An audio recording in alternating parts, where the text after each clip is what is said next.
There is a specific kind of fear that has no name in the common vocabulary.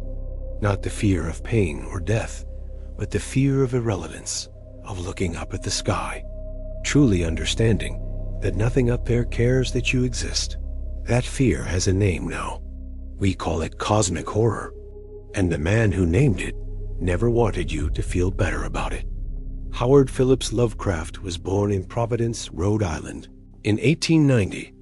His father was institutionalized when Howard was 3 years old, dying 5 years later.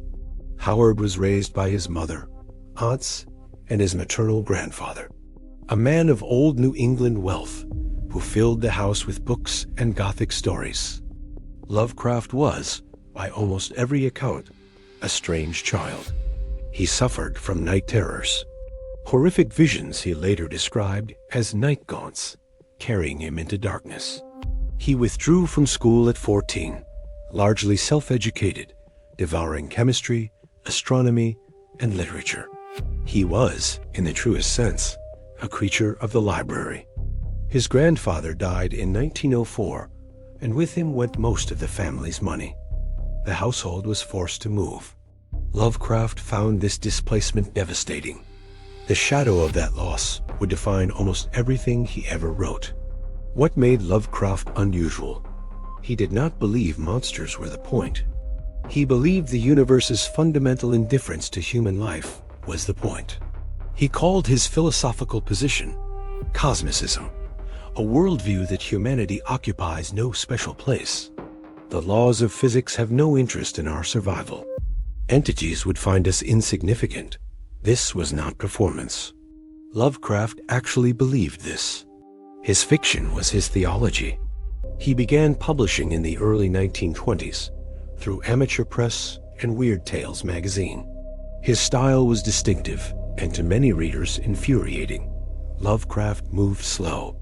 He described at length what could not be described, using words like eldritch and cyclopean to create a specific sensation that language itself was inadequate to the subject.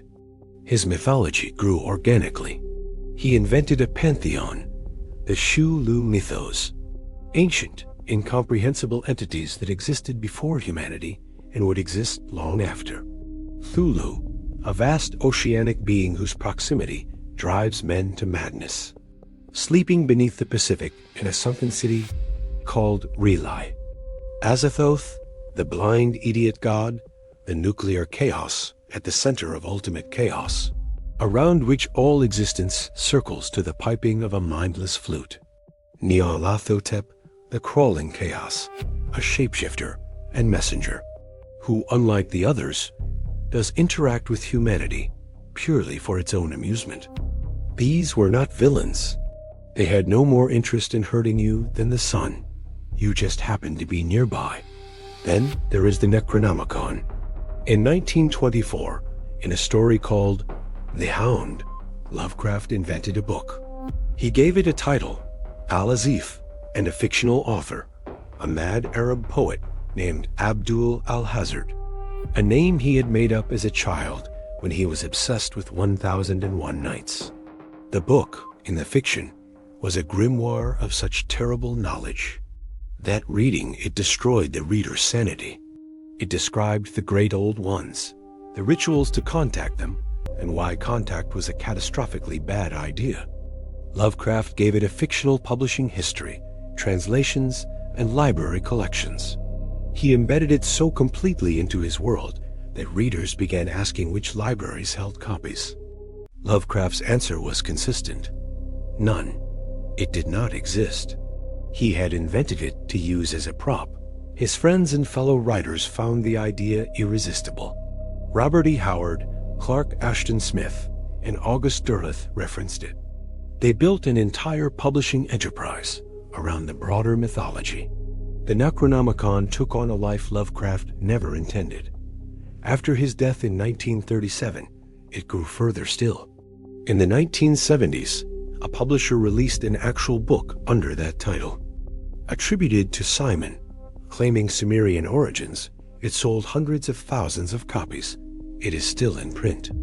Occultists debate its authenticity. Magicians have used it in actual ritual practice.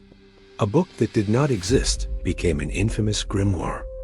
Lovecraft himself died young, poor, and largely unrecognized. He was 46 years old, suffering from intestinal cancer and Bright's disease. He spent his final years in genuine poverty, sometimes unable to afford adequate food. He had separated from his wife years earlier. He returned to Providence, where he lived and worked in deliberate isolation. He wrote until near the end. His final letters described physical deterioration in clinical terms, as though he were observing himself from a distance. With the same cold eye, he turned on everything else. He left behind approximately 60 short stories and novellas, an enormous body of correspondence, and a set of ideas that became foundational to modern horror. Stephen King has called him the greatest horror writer of the 20th century. His imagery appears in film, music, art, video games, and role-playing. The Cthulhu plush toy exists. There is an H.P. Lovecraft Historical Society. His face is on merchandise.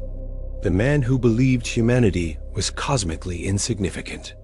He became one of the most culturally persistent figures in American literature. And here is the question that does not have a clean answer. Lovecraft was a racist. Not casually, not as a product of his era that he kept private. He was vocal about it, at times virulent. It surfaces in his fiction, in descriptions of communities, in the way he codes his monsters, in letters that remain genuinely difficult to read. That fact sits inside his legacy, whether we want it to or not. And yet the ideas at the core of that work have escaped him entirely.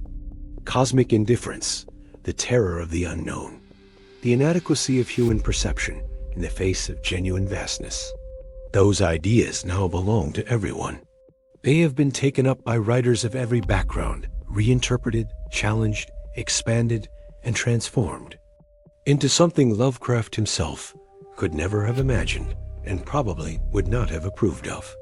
That is, in its own way, a cosmic irony.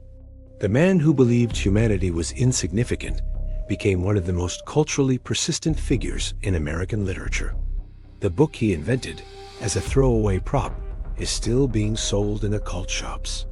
And the darkness he spent his life describing, cold, patient, and indifferent, turned out to be exactly what readers had been waiting for someone to put into words. Providence gave the world a strange and difficult man. That man gave the world a new way to be afraid. And that fear, it turns out, is not going anywhere.